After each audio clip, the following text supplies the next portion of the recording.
Welcome to Field of Dreams. A lot of people ask, is this heaven? No, this is Iowa.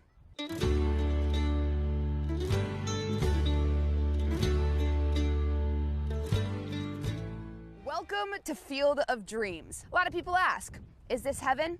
No, this is Iowa.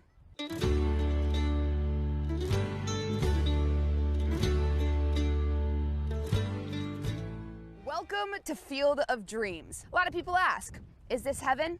No, this is Iowa.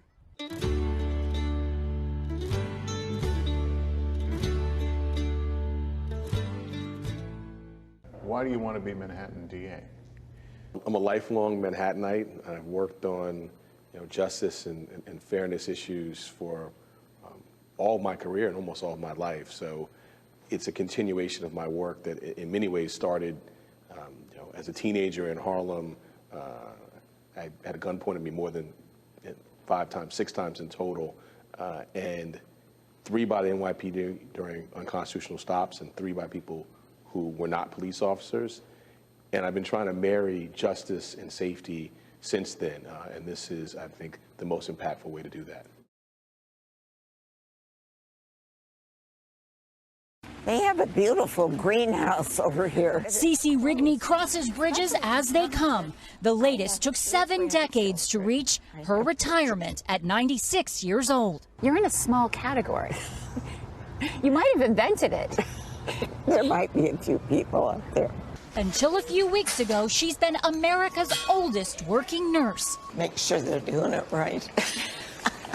We featured Cece in 2017, hustling in operating rooms at Tacoma General Hospital, keeping coworkers on task. You can never have a moment where you go, I'm too tired, and then she walks by.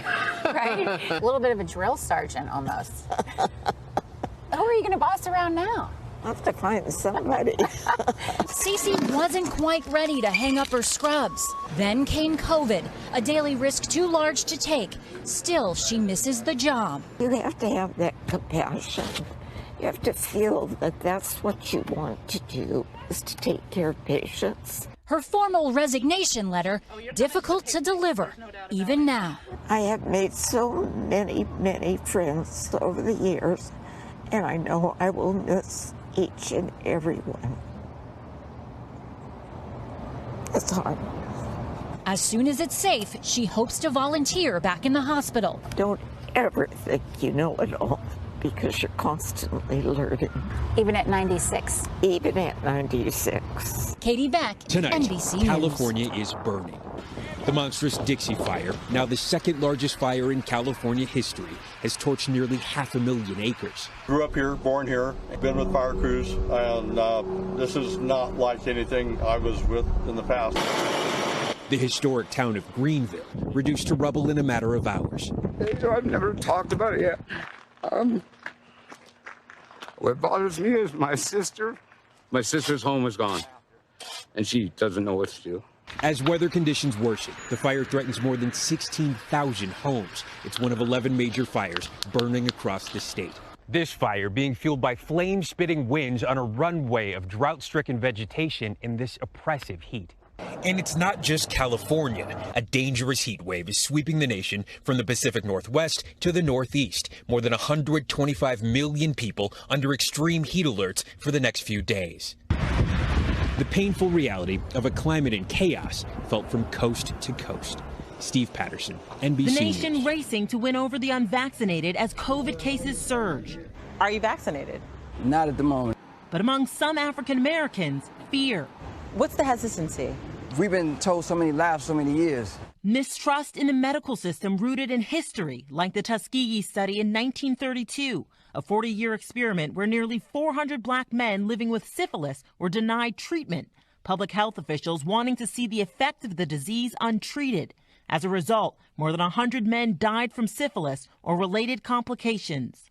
Knowing that you were denied treatment and that you were lied to would affect anybody. Carmen Head Thornton's grandfather, Freddie Lee Tyson, was a part of the study. There's a lesson in taking broken pieces and turning it into something that's effective and supportive. Turning the pain of the past into purpose. Carmen and several other descendants are speaking out in a new documentary, encouraging people to get vaccinated. If you're using the syphilis study as your rationale for not getting the vaccine, to just stop doing that. Out of 195 million Americans who received at least one shot, only 10% are African American, but black people are 2 times more likely to die from the disease. It was a shock. It's a reality that hits home for Cornelius Daniel. His aunt and uncle were too afraid to get vaccinated and died last month, hours apart from COVID-19. It's traumatizing, particularly when you know that there was a possible solution. Trauma fueling the race to change minds before it's too late. Megan Fitzgerald, NBC News, I spoke late today with Washington. Dr. Anthony Fauci and asked him about that third vaccine dose for immunocompromised people and if it would be a good idea for everyone. The immune-compromised people never had an adequate response to begin with. When you're talking about the classic concept of a booster for everyone else, you're talking about the durability of what you assumed was a good response. So they really are 2 different categories and 2 different concepts. Right now, you still don't see a need for a booster for those who had the original response.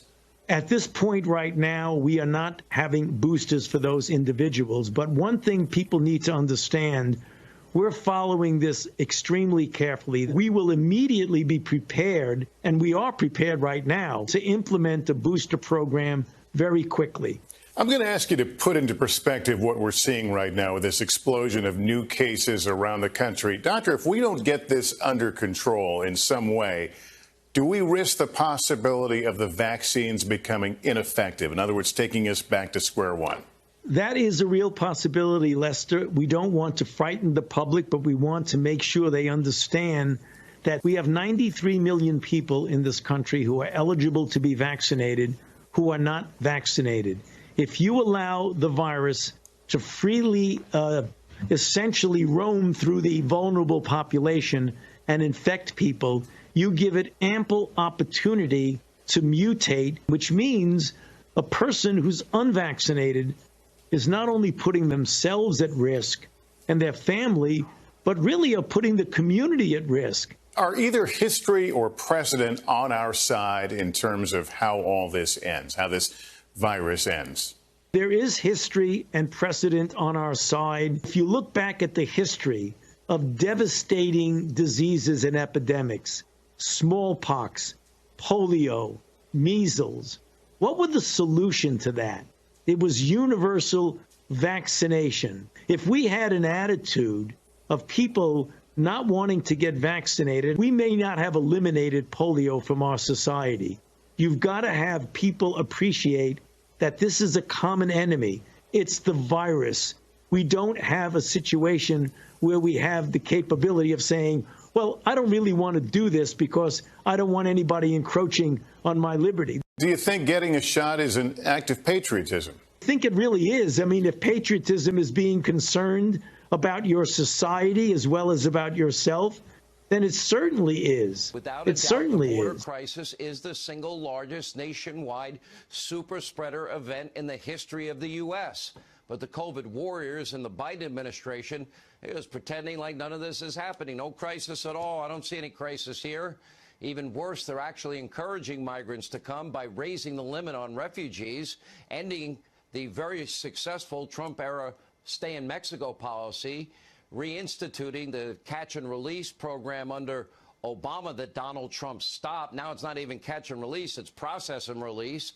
In fact, at least 50,000 illegal immigrants have been dispersed all over the U.S. without so much as a court People date. need to take their, like you said, make their own decision, and they ought to have the ability to do that. Look, I've been vaccinated. I've encouraged my friends and family to do so, but they shouldn't be forced to do it because some government bureaucrat told them they had to. No business should be shut down because the government tells them that they're not essential, and no school or church shouldn't be allowed to operate because the government tells them that it's not important. We have to have personal freedom and responsibility, and the government shouldn't be able to completely impose and shut people down the way that they have tried, while at the same time opening up our southern border with no protections whatsoever.